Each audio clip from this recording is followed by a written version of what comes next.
Another Boston Red Sox star is gone, off to another organization with JD Martinez signing a deal with the Dodgers. The deal is for 1 year and is worth $10 million, so I looked at that, kind of glossed over it, and moved on. JD leaving the Red Sox isn't as damaging to the organization as Xander Bogaerts leaving. It's more like one of those things where JD isn't necessarily what he used to be, and maybe he can get back to that, but it just didn't seem like the Red Sox were interested in paying to see if that could actually happen. So I'm over here thinking about the deal. Okay, 1 year, 10 million, sounds about right, and actually a pretty good deal for LA, considering 10 million isn't that much money for them. And then I realized something. So JD Martinez gets 10 million for 1 year with the Dodgers, and it reminded me of how Joey Gallo just also recently got a 1 year deal, but with the Twins. It didn't take me very long to figure out something pretty wild. The fact that Joey Gallo got $11 million from the Twins. So JD Martinez, a much more established and proven hitter, got less money than a guy who just had an awful season and has never been as good as he is. In 2022, Joey Gallo had a 160 batting average and a 638 OPS. And he just got more money than JD. What the Okay, so obviously we're going to have to go a little deeper into this for more context. Maybe Gallo does deserve more money than JD. Well, let's crunch the numbers and overall data and history to find out. Right when the Gallo deal was signed, my immediate first thought was that 11 million seemed kind of high for the year Gallo was coming off of. Obviously, 2022 isn't the only season Joey Gallo has ever played in. In fact, he's played in 7 seasons beforehand. So let's talk about those. From 2017 to 2021, Joey Gallo was a really productive player for the Texas Rangers. He may not have had a good batting average in any of those seasons, but he was productive in other ways. In 2017, he connected for 41. In 2018, he connected for 40. In 2019, he connected for 22 in the first half, was selected as an All-Star, went deep in the All-Star game in his one and only at-bat, and unfortunately had to get season-ending surgery not too long afterward.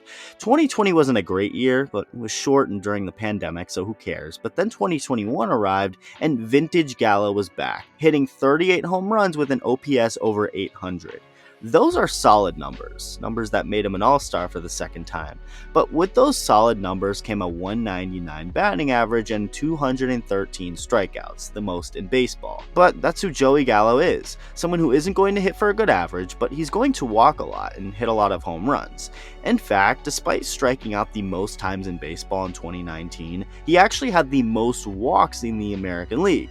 And then 2022 came around. In his second year with the Yankees, his first full year with the team, it didn't actually end up being a full year because he was so bad to the point the Yankees had to get him off of their team and traded him to the Dodgers. Gallo started off his short-lived Dodger tenure well, but then fizzled out and ended his 2022 season with the really bad numbers I mentioned before. JD Martinez, on the other hand, is much more proven of a hitter. He's played 12 seasons in the big leagues, started off poorly with Houston before getting released and picked up by Detroit, and has since been one of the best hitters in baseball. Let's compare the two career stats. JD Martinez has better career stats than Joey Gallo in almost every single category. He's simply a better player, yet got 1 million less than Gallo. JD also is coming off of a really poor 2022 season, at least for his standards. 2022 was JD's first year with an OPS under 800 in a full season since 2013. So obviously some risk is involved with signing a guy like JD Martinez, an aging designated hitter. And not all designated hitters age like David Ortiz. In fact, the vast majority do not. There's something big I haven't mentioned yet, which is the fact that while JD Martinez is a designated hitter, Joey Gallo contributes defensively along with his hitting. So there's some extra value points for Gallo there in comparison. Joey Gallo is light years ahead of JD defensively, yes, but does that mean he should get more money than JD? In my opinion, no, it doesn't. The fact that Gallo plays defense does not override how much better and established of a hitter JD is than him. What these two deals are pretty simple. 1 year prove-it deals for guys who both had down years in 2022. I guess the whole point I'm trying to hammer in here is that JD Martinez getting $10 million seems about right. Not too little or not too much for him. Joey Gallo getting $11 million on its own doesn't make much sense, and really just shows you how broken this market is, whether it's for the best or for the worst. Maybe Gallo will make the hitters eat their words, and he'll go out and play like he did in 2019 and 2021, or he won't. But as of right now, Joey Gallo is not worth 11 million, and he's most definitely not worth more than JD Martinez under any circumstance. It's not a knock on the guy. In fact, I'm rooting for Gallo. I'm just basing this purely off the numbers. I think something like 6 million would have made more sense for Gallo. I don't have an exact reasoning for that number in particular, it just popped up in my head and made sense. So despite being a much more established and proven hitter, JD Martinez will make less than Joey Gallo in 2023. What do you think about this?